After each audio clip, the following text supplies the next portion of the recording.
You're listening to Not Your Teacher Podcast. Teacher stories, conversations, tips and tricks, and basically everything they said you shouldn't say. It's definitely Not Your Teacher Podcast. I hope you can handle it. Hi everybody, it's Not Your Teacher here again, and our special guest today. Fuck, I forgot your name. Oh. Hi everybody, it's Not Your Teacher here today, and our special guest, Lianga. Yeah. So, welcome Lianga. I've known Lianga for about a couple of years, and she's just a beautiful person. She's a boss-ass bitch at what she does in Thank you. Every way. I love you, you know that. I know. That's real nice, though, although I don't think you've actually ever worked with me professionally, so... Okay. But I feel it in my heart. Well, the same company, right? Yeah, same company, okay. for sure. All right. So, could you tell us why did you choose that for your name? Yeah, it's Chinese for two. Lianga. Well, it's not really two, though, is it? It's like two of something. Anyways, this is my second year abroad and my second year in China. So, and it sounds really pretty. That's just like, it's so logical and cute at the same time. Mm-hmm. Just like you.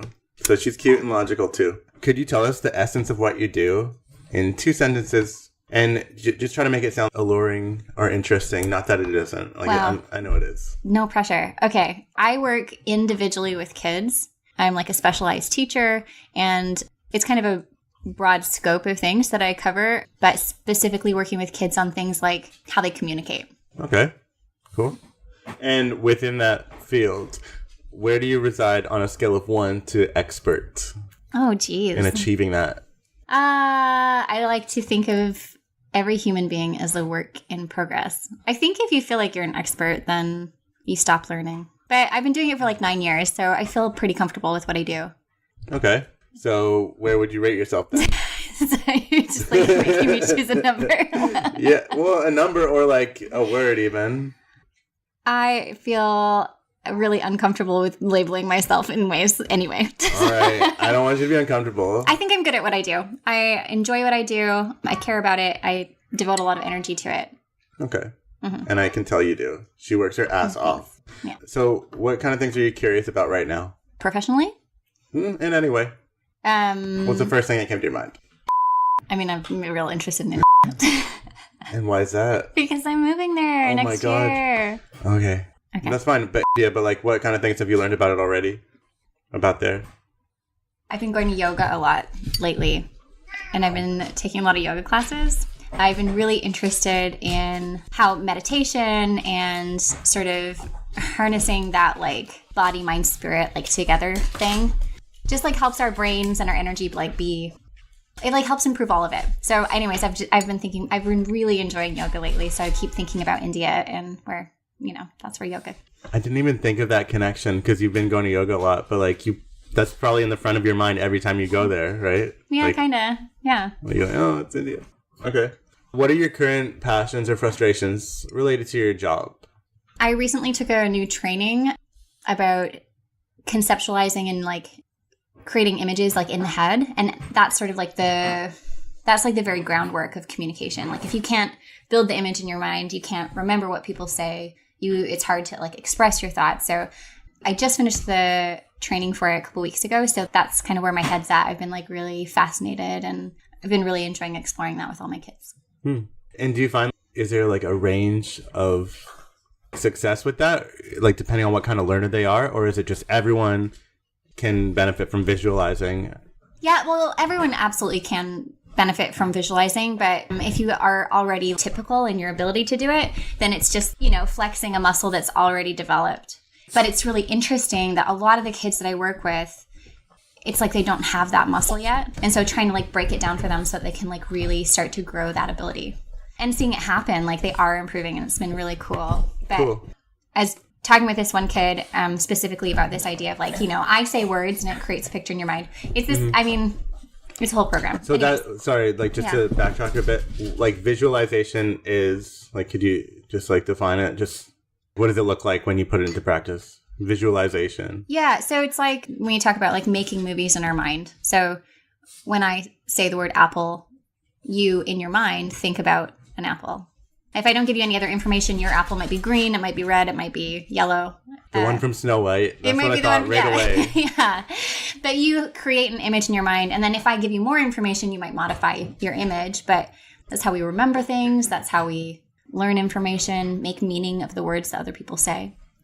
Okay, cool. It's like really important. Yeah. Yeah. So I was working with this one little kid, and I asked him, I hadn't really done this program with him yet. And I was like, I asked him, did you see anything in your mind? Did you picture anything? And he's like, no. I was like, okay. All right. So then we started breaking it down, and I was like, okay, yeah, you really are not creating images in your mind, and it really is affecting him. So it's been pretty cool. Do you think he was just being like lazy, or just not, or was it actually, it's a barrier in his own mind? He's no, I actually wasn't visualizing anything. No, I mean, he's a kid that like really wants to please and wants to do well. I mean, he's not like, it's not a behavior thing, but it can look like that in the classroom. So sometimes these kids feel like, well, they're really frustrating to have in your class for sure, because they need so much extra support. It starts to feel like they're not trying, but it's so far over their head that it like they can't do it. So it's frustrating for everyone involved, kids and teachers. Yeah. It's like, I always find it hard to remember what it's like to be in their shoes. Like, I'm like, why can't you fucking do this? But then I'm like, oh, wait, like at that time, I was not able to do that either. Yeah. And then, the kids I work with, it's even more than that. If you can take your mind back and you're like, oh, yeah, that's right. I couldn't do that when I was, 10 years old. But if you could do that thing when you were 10, it's something that you would expect a child to do. So then if the kid can't even do the thing that is typical for someone of that age, then it's double frustrating. Because gosh, how come, we have so many really great teachers that we both work with. I think our community is really strong, and we're lucky to have a lot of really dedicated and passionate teachers. And I see their frustration because they're like, I'm doing this and this and this and this and this, and everyone else in the class is improving and this kid's not. And why? It starts to feel just really hard. Yeah. Do you think that certain like learning disabilities and stuff are coming out now, or do you think that we're just recognizing them now? So that's a really interesting point that you bring up. So this is just my second year working in the international world, which is why I'm called Lianga. Lianga. And so I come from like public school, for sure 100% learning disabilities have always existed. It's not that they're just coming out now. But in the international world, it's really interesting because I have found the population that I work with, the range of skills, everything is shifted up. Because in public school, the kids I'd be working with would be much more impacted. So shifted up like the by kids age? They're more capable at our international schools. The kids in public schools back in the Western world, the kids that I would have worked with back home, they wouldn't even really make it through the door into our school here. They don't have the support system. So I think it's really cool that international schools are just now starting to sort of open their doors to these kids that learn in different ways. And they're starting to explore how can we support these kids, because they can learn and they can achieve, but it does take money. Money. Yeah. It's because of money. Yep, totally. I'll agree with that. It takes money. Yeah. Well, and like that's why I think, they have to be accepting people because they want more money. I mean, nobody's like, oh, I want to deal with like all these people who need extra support to learn and need us to pay for all this extra professionals. But yeah, it makes the international world really different from public school, where it's funded by government. Right. So I just want to put out a disclaimer there before we move on. Everything we say, it's our opinion, or we're just kidding around. So get the fuck over it. Okay. So you are an SLP. Could you just tell us what that stands for, that 3-letter acronym? Yeah, it's a speech language pathologist. Okay, speech language pathologist. So that's what you do. Mm-hmm. Do you want me to define that a little bit? Yeah, just tell us about it.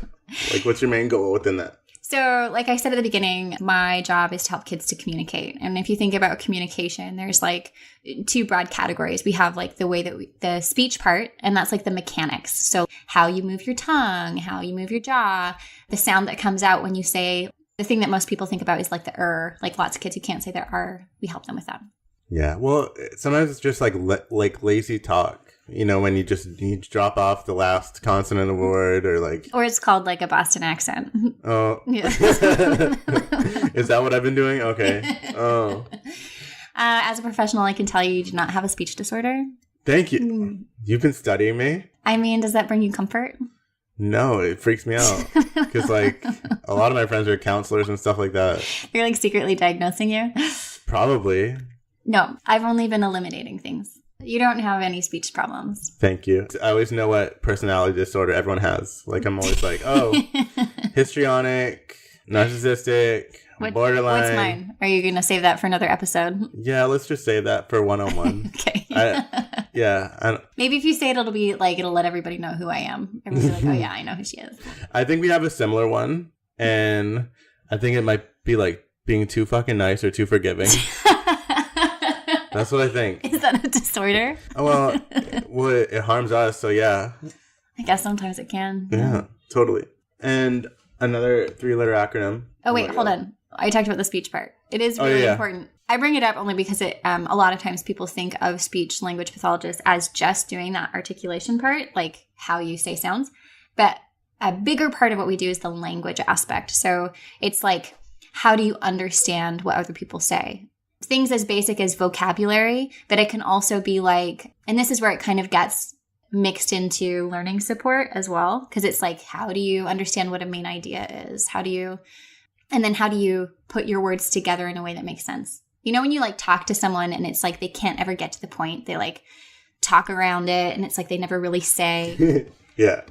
So that could be considered in some cases an expressive language disorder. Oh shit. So that's what I work on with kids. What about, say if you're really bad with directions, would that, I guess that doesn't tie into speech, right? I mean, giving directions it would be. Yeah, maybe. I mean, if it's like that narrow of a scope, then probably you're not disordered. Maybe you just like aren't good with directions. Yeah, I think I'm just bad. Or I don't care. I mean, this is another way we're similar. I get lost all the time. Do you ever like, I find that when I'm walking with one of my friends and they're the one who knows where we're going, always end up like turning left or right and stepping on them. And then it's like, no, that's not the right way. And like, ouch, that fucking hurts. No, I don't do that, but I turn my brain off. So then the next time we go there, maybe someone expects that I might know where to go. But I like wasn't paying attention. I don't know where to go. I'll pull out my Apple Maps. Remembering where stuff is, it's impossible. Yeah. Okay. What led you into this profession? Because I know you're an amazing singer and all that. But why were you like, this is what I should do with my talents? So I like to say that I have been on the long road to self-discovery. I took some time off when I was doing my undergrad. I don't know. It took me a long time in my 20s to kind of figure out what I wanted to do. But I came out of my undergrad with a degree that wasn't super marketable. And I wasn't really interested in the lifestyle that I could have with it. Like starving artists type lifestyle? Yeah. Or working the day job, working the evening sort of like music scene. I just kind of realized that I wouldn't be happy. So I was trying to figure out what to do and I really didn't know and felt a lot of angst about it. Right. It's hard for me, I didn't want to be the whole starving artist because it's a lonely thing. Mm-hmm. It has to be your one thing too. You have to believe in it so passionately that that's the thing you do. And I wanted a broader scope, Right. Yeah. It's a lonely thing and I didn't want to be lonely and poor. I'd rather be with company other, right? And poor. Yeah. Lonely and rich or poor with lots of friends. So I was really stressed out about it for a long time. And then I was talking to my brother one night and he just started listing all these things. He was I knew I wanted to go back to school. I didn't know what I wanted to do. And he's you could do this, you could do this, you could do this, you could do this. And every profession he said, I got this clenchy feeling in my stomach. Oh no, I can't do that. And he said, you could be a speech therapist. And something about it just kind of clicked with me. And then I started, and so it's funny. That was literally the first thing he said. And you were okay. No, it was in the list of things, but it stuck out to me. In my early 20s, I had never heard of a speech therapist before, which is so silly. So then I started Googling it and I was wow, this is really related to the voice. Maybe I could do this. And then I find out my niece is having speech therapy. So I drove to where she lived and went to her speech therapy session. I was oh, wow, I could do this. I could do this. Right. Yeah. When I was younger, I remember we had a speech therapist at my school. And this was back in the 90s. Oh, that's so cool. Yeah, it was pretty cool. But at the same time, it wasn't cool because it was the fucking 90s. And everyone was Yeah. Natalie's going to see the speech therapist. And they would just mock her. They'd be like, the cow flies over the moon or whatever thing she'd have to repeat. Man. And they would make fun of her. You know, one thing that I have noticed, because I remember that also from being a kid, we didn't have a speech therapist, but anyone who went for like specials, you know, needed extra support, there was kind of this feeling of, oh, they need extra help. Yeah. Or like, oh my God, if someone had like ADD, it would be like, oh, this person, they need the crazy pills. There's like a stigma for sure. And I think that, you know, when we talk a lot about, like in Canada and the United States, about inclusion. And that's like not really a conversation we need to jump into here, because I think that it's like a really complicated topic. But one of the things that I've noticed and I really love about what inclusion has done for our communities is that I see like all of the typical like our kids. Communities where? Like just our school communities, but I think that just like as nations, as people, as cities, as in a broad sense, when we are smart about how we include kids, I think it makes it less weird. It helps the typical kids feel more compassionate, because I don't see that as much anymore. Like when I come and get kids, I think it's different in high school, but with the younger kids, they love coming. There isn't the stigma, and other kids are like, oh, I want to go too. And it's something I've noticed and I really, really like. Mm-hmm. Yeah. Like I think the whole stigma is becoming like better in a way. Like it's like less bullying. Like, oh, you need help. Everyone needs help in some way, whatever. Right, yeah. But you've been in the game for like a while, like 8 or 9 years. Yeah. This is my 9th year. Could you just kind of like track like the evolution of like the attitudes towards needing speech therapy? Yeah. Like from the beginning to now, like, I'm sure you've seen it change. So, you know, I have, but it's kind of hard to like really talk about a linear progression. And the reason for that is I started out working in high school, and then I went to high school and elementary school, and then I switched to preschool and elementary school, and then I switched to international school. So as I've progressed along in the years, I've also switched grades. And I think that the difference in the grades makes that really complicated. I definitely noticed the kids that I worked with earlier on in my career at the high school level, there was a lot more shame, and there was a lot more, you know, kids would come or they would try to avoid eye contact when I would go to get them. And we would try to. And like, how old were they? Like, high school, so like grade 9, 10, 11, 12. Mm. And that's hard because you want to help these kids, but if they aren't, when they feel shame about it too, it's like really hard to empower them to use the tools that you can give them, you know? Right. Do you find that you have to have like a certain energy? Otherwise you're going to lose them, or they'll feel like it's weird too. You know, you can't pity them. You can be like, oh, no, yeah, ready for therapy. When kids are older, it's definitely more teamwork, but you have to kind of show them that you're on their team too. Mm. You know, here, I want to help you, and I want to, if you're embarrassed for me to come to the classroom, what can we do instead? And like, you know, I can send a slip from the office, but like, you need to come. We need to work together to do this. Right. And I was brand new, so I don't know that I had those skills in my toolbox. So I feel like my ability to meet kids where they're at, that is something that I've gotten a lot better at. Mm. So wait, what about like parents? Like what are their views towards it? Do you find that they are the ones who like make their kid feel like there's a stigma to it? Or they're like, no, my kid does not have a problem. What do you find with them? All of the above. I mean, it just depends on the parents. It's really unique to every single family. It's like individualized. There's some parents there's one kid I worked with in the States who was on the spectrum. Nice kid, really, really smart, but kind of missing that social piece, you know? And like challenges with inferencing and stuff like that. So he had a diagnosis of autism, and I knew, and everyone that worked with him knew, because we, you know, see these documents. And I assumed that he knew. And I didn't know that his parents hadn't told him. And I think that there was these parents in particular maybe had some worries about him knowing that about himself. But one day we were talking about it, and I just very casually mentioned, because in our groups, when we talk about things, we like to label things, be really clear, help kids feel empowered about, you know, who they are and what they need to learn best. And I was like, well, you know, it's really normal for kids who have autism to like have problems with, you know, friendships and understanding these social situations. And he just looked at me and he was like, is that why that's hard for me? Oh. And it was like, oh my God, yeah, I would have cried. I know. It was, and then I felt like, oh no, I shouldn't have been the person to tell him this. But also like, oh. Somebody fucking needs to. Somebody has to step up. Yeah, so it totally depends. And then there's other families that you work with who are just awesome. You know, we want our kid to be successful. What can we do at home? And then I also had another family who basically came to me and said, thank you for all you're doing for what you think is wrong with my child. Oh my God. It's like, don't put me in this. Like, do you notice a lot of people are saying, like, they'll be like, oh, that sounds like a you problem. Like, yeah. That's what one of my kids said, like one of my students said to me, and I was ready to smack that fucker. I was like, excuse me? But I like turned it back around and I'm like, don't you dare.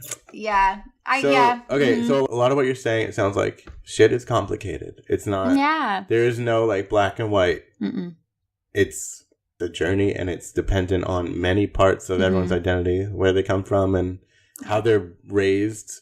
Like, shit is complicated, and yeah, people really need to realize that. And it's, you know, it is really complicated, and like, when you have a kid who needs some extra help, there's like a grieving process that parents go through too, and, you know, the kids I work with who just have articulation problems, like they can't say their R or their S, that's like real easy. You know, you talk to parents and they're like, great, let's fix it. But as soon as you dive into any of the language components, it's like, there's this fear of, is my kid going to be okay? Will they get to go to college? Right. So it gets really complicated. And fucking bullying sucks. Like, oh my gosh, I know.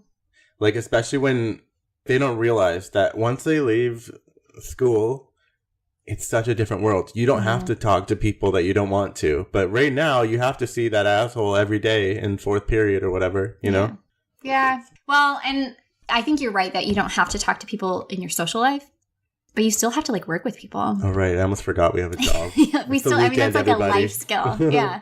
You can't just like sit at home. I mean, maybe if you're just a programmer and you don't have to talk to people you don't like, but. You know, I would do that if I was actually skilled in that. I totally would.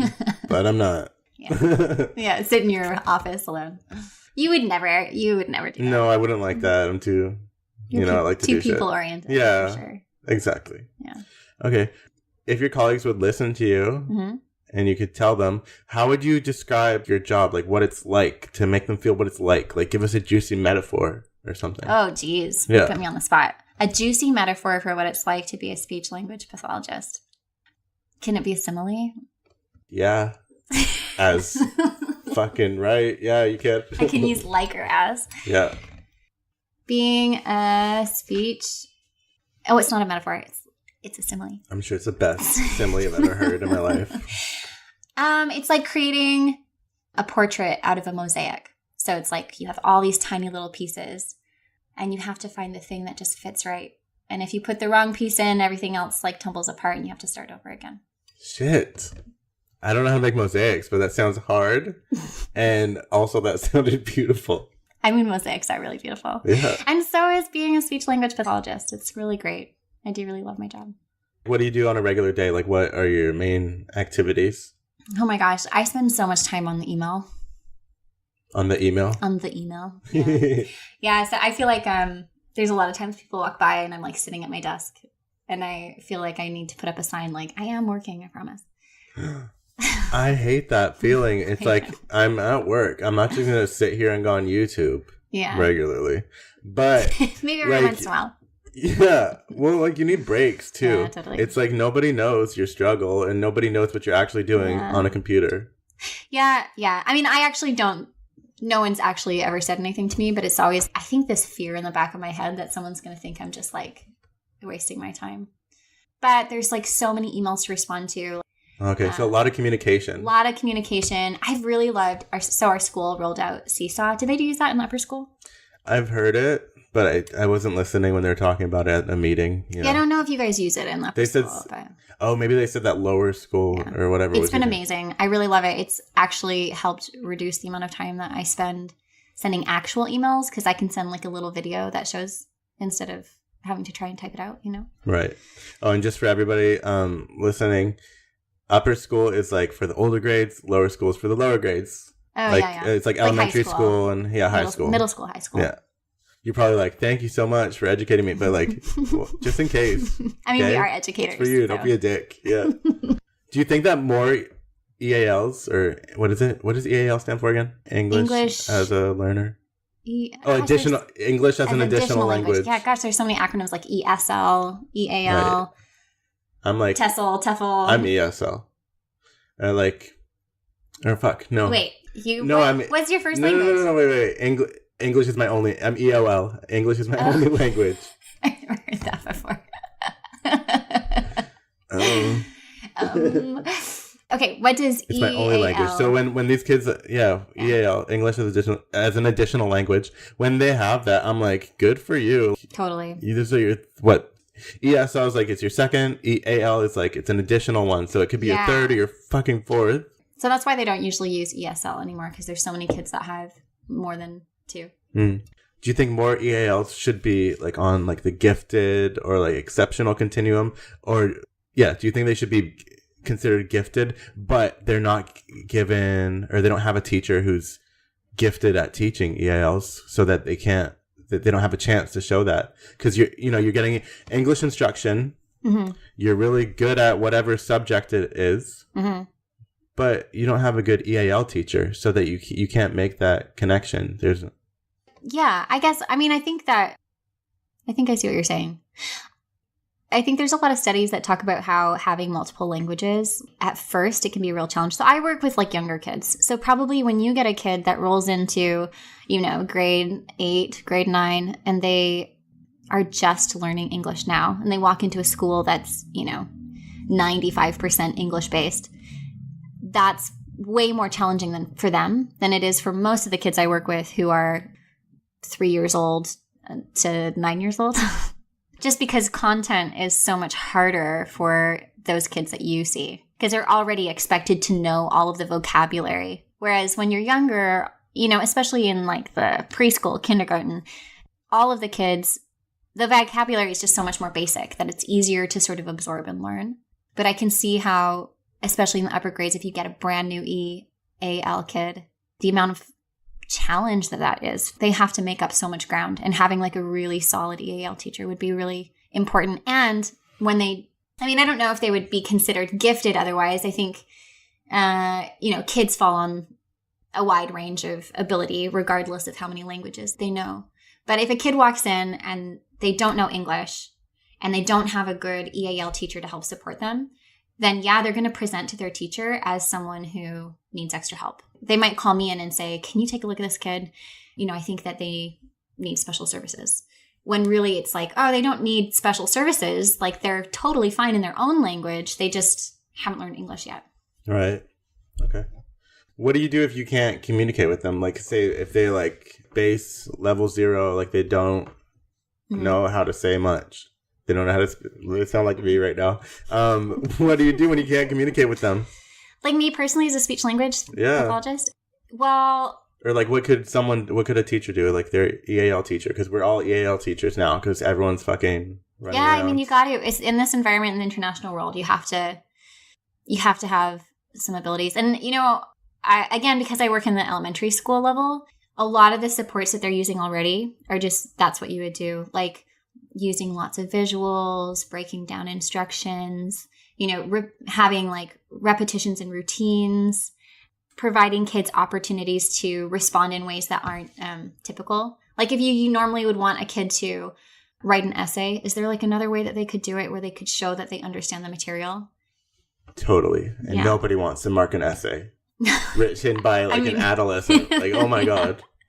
I mean, I never have to do that, thankfully. So yeah, you're lucky. Well, we all have our own battles. Yeah. What's like a trick or a tip that you could share with anyone, that something that you do, and it's like it's in your magic toolbox that other teachers or other professionals could use when they're working with EALs? I mean, my go-to strategy is always visuals. Like, more visuals. Make it a picture. Pictures are so universal that you might not understand the words, you might not understand the individual letters. But if a kid is intact cognitively, then they know what that picture is and they know what that picture means. Okay, so for understanding terminology, or what would you use the picture for? Building vocabulary. Anytime you can incorporate more visuals, so even like using a video. And even having like the visuals of like the words on the bottom. So I'm thinking of upper grades now. So like when you're watching a YouTube video about whatever content material it is, turn what's that called? The subtitles. Turn the subtitles on. Because, I mean, so I learned like really basic French. Very, very, very basic French. Me too. Yeah. Un poco poquito. Yeah, right, exactly. That was in French. Yeah. Indian. So for me, if I was going to just be watching like a movie in French, it would just sound like a wash of sound. But I've had enough instruction that if I could actually read the subtitles, it would help me pick out individual words that I know, and my comprehension would increase. Paired with the visual. So you're getting the visual of the actual words, and you're getting the visual of the actions and the content of the movie or video or whatever. Right. Okay. Yeah, I'm such a visual learner, but when I'm teaching, I would much rather just be like, I'm going to tell you what to do, and then you go do it. And it works most of the time, right? Oh, if I just tell them? Yeah. I don't know. I find that I'll write the stuff on the board too. Like I'll write the instruction on the board and I'll say it, and maybe I'll act it out even. Yeah. But not everybody's like a rock star like me. So yeah. Do you think it's just we got to be better at differentiating, really? Yeah, differentiating. And, I work with kids who have English as an additional language, but EAL isn't really my specialty. There is actually a difference between speech and language and EAL. But there is some overlap.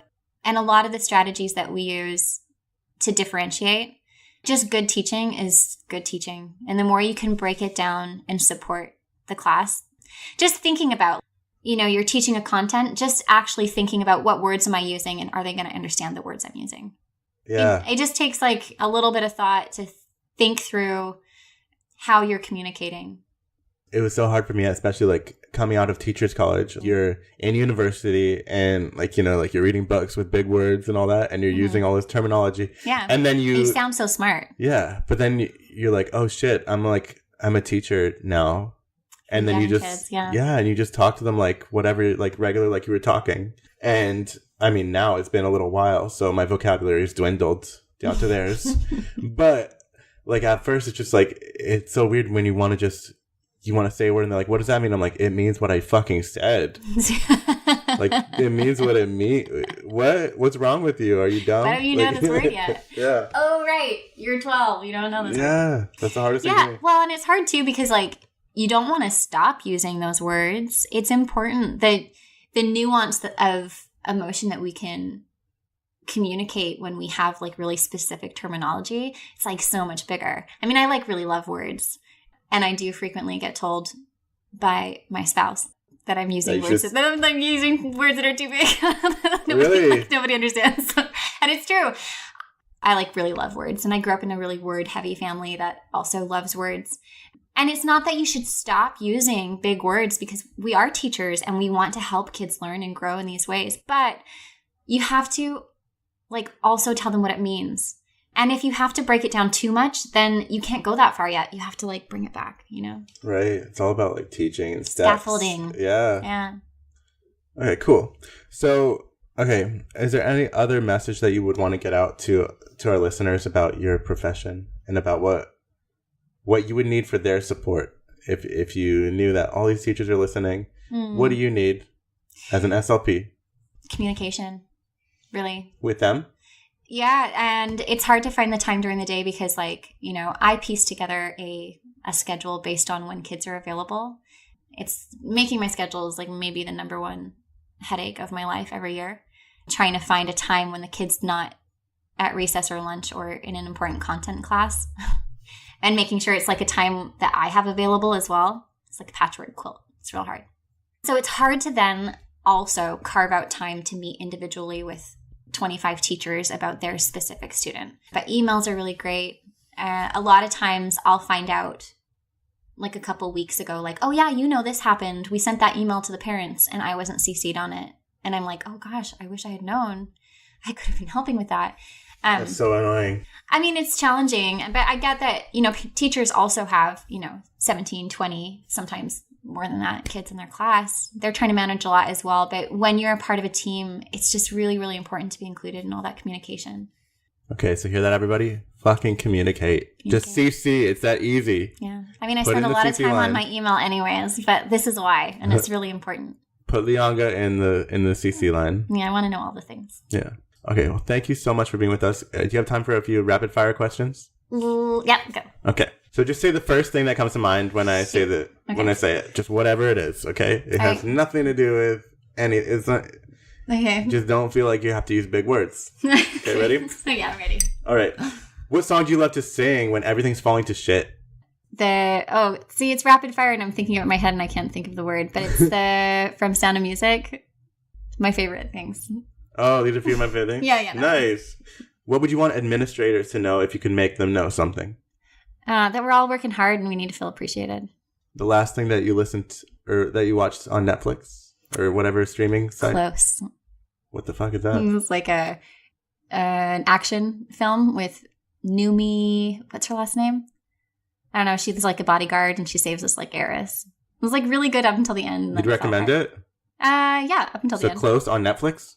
Yeah, it's a Netflix show. I'm gonna watch it. Okay. Favorite healthy snack?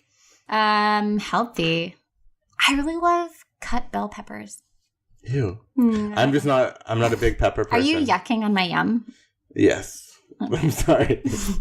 Just, I don't know, like when I have peppers, a lot of time I'm like, I wish I wasn't having peppers right now. But have you had like the red and yellow ones, not just the green ones? Yeah, those are the ones that piss me off actually. Like I'd rather have a green one if it's raw. Otherwise it has to be I'll eat all your peppers for you. Okay. Anytime. Fair enough. Okay. And the last thing, what is your mantra or motto when like you feel like giving up? What do you say to yourself? How do you motivate yourself? I just tell myself to breathe, but like in a yoga way. Like breathe in, breathe out. Can you say that to everyone? Because you have like a really beautiful voice and just maybe they can listen to this. Breathe in, breathe out. Hell yeah, I feel fucking zen right now. Yeah, helps. Okay, thank you so much for being a guest on the show. Thanks, not your teacher. I wish you were my teacher. Oh, what? That's so sweet. I wish I wasn't, because then we couldn't be friends. It would just be like That's true. You'd have to unfriend me on Facebook. Not worth it. Yeah, and like you couldn't be in my living room right now. This would be really inappropriate. This would be so bad. Okay, thanks for listening, everybody. Remember to rate, review, subscribe, like, follow, and all that other shit on Not Your Teacher Podcast and all the plugins. Goodbye, everyone. Thank you, and have a great fucking day. Goodbye. Goodbye. Goodbye.